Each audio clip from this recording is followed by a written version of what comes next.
Salam, bu dəfə sizə çox ləzzətli, dadlı, asan hazırlanan tort resepti ilə gəldim. Çox asan hazırlanmağına baxmayaraq bu tort çox ləzzətlidir. Çox az ərzaqla evdə olanlarla, evdə uşaqlarınız üçün, özünüz üçün və qonaqlarınız üçün hazırlaya bilərsiniz. Keçək hazırlanma qaydasına. Qaba 5 ədəd yumurta əlavə edirəm. Mən də yumurtalar nisbətən kiçik olduğuna görə 5 ədəd istifadə etdim. Əgər sizdə nisbətən böyükdürsə, 4 ədəd yumurta istifadə edə bilərsiniz. Üzərinə 1 stəkan yarım şəkər tozu və 1 paket şəkərli vanil əlavə edib mikserlə axarıb qatlaşana qədər çalıram.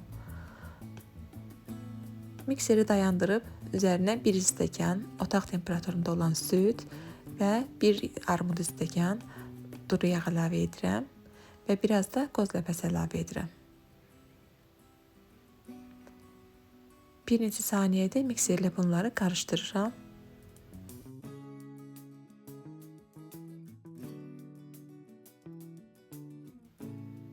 2 stəkan unu ələkdən keçirərək kütlənin üzərinə əlavə edirəm.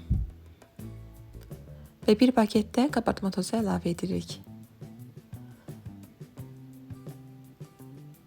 Mikserlə bir neçə saniyə un kütləyə qarışana qədər qarışdırmaq lazımdır. Çox qarışdırmağa ehtiyac yoxdur.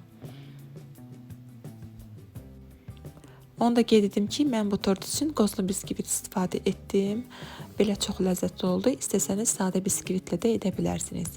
Üzərinə biraz daha qoz ləpəsi əlavə edib, bir neçə saniyə daha çalıram və kütləmiz hazır olur. Hazır olmuş kütləni yağlı kağız sərdiyim, diametri 24 sm olan qaba boşaldıram və 150 dərəcəlik sobada içərisi və üzəri tam bişənə qədər bişiririk. Təxminən yarım saat, 40 dəqiqə sobanızdan asılı olaraq bişəcək. Və bişdikdən sonra sobadan çıxarıram. Bişməyini çöplə mütləq yoxlamaq lazımdır. Əgər çöp quru çıxırsa, deməli biskvitiniz tam yaxşı bişib. Bir neçə dəqiqə otaq temperaturunda qaldıqdan sonra isə yağlı kağızdan ayırıram ki, rahat soyusun.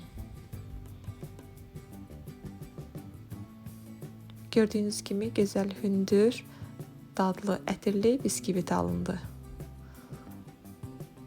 İndi isə keçirəm kremini hazırlamağa. Krem üçün otaq temperaturunda olan 200 qram kərə yağını mikserlə ağarına qədər çalıram.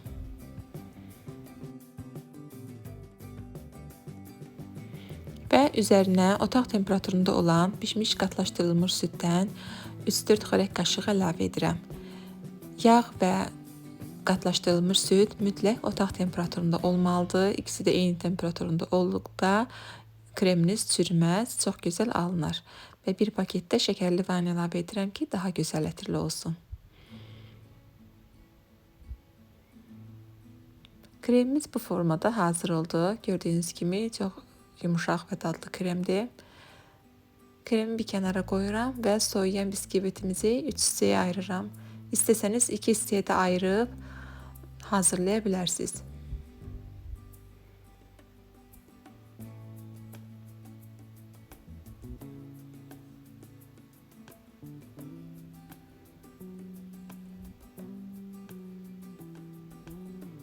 Biskvitlərimizi belə böldüm. Gördüyünüz kimi çox yumuşaq və hamar biskvit olub. Hazırladığımız kremdən üzərinə 2 xörək qaşığı əlavə edib yayıram. Və ehtiyac olduqda əlavə etdikcə yayıram. Birdən-birə əlavə etmirəm ki, yağlı krem olduğuna görə yaxşı yayıla bilsin. Biraz qoz ləpəsi və biraz damla şokolad əlavə edirəm. Zövqünüzdən asılıdır. Əgər evdə yoxdursa istifadə etməyə bilərsiniz.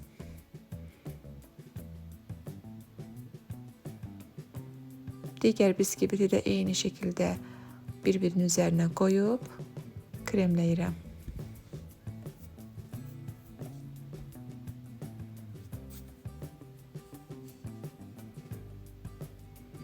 Qalan biskviti də üzərinə örtüb, onun da üzərini və kənar hissələrini kremləyirəm.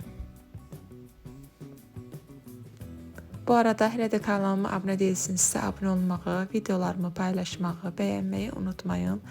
Abunə olarkən mütləq zəng işarəsini açın ki, gələn videolardan xəbərdar olasınız. Və üzərini bəzəmək üçün mən şokolad sosundan istifadə etdim. Şokolad sosunun resepti kanalımda var. Onu da videonun açıqlama hissəsində qeyd edəcəm. Bişirib soyutduqdan sonra tortun üzərinə bu formada çəkirəm. Və xırda doğranmış qoz ləpəsi ilə kənarlarını bəzəyirəm. Bu formada həm gözəl görünür, həm də çox dadlı olur.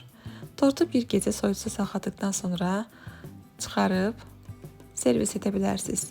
Yeməzdən öncə çalışın biraz kənarda qalsın ki, yağı donmasın. Onda həm rahat kəsilir, həm də rahat yeyilir. Siz də mütləq bu reseptlə hazırlayın. Fikirlərinizi mənimlə yorumlarda bölüşməyi unutmayın. İzlədiyiniz üçün hər birinizə təşəkkür edirəm. Yeni videolarımda görüşənədək.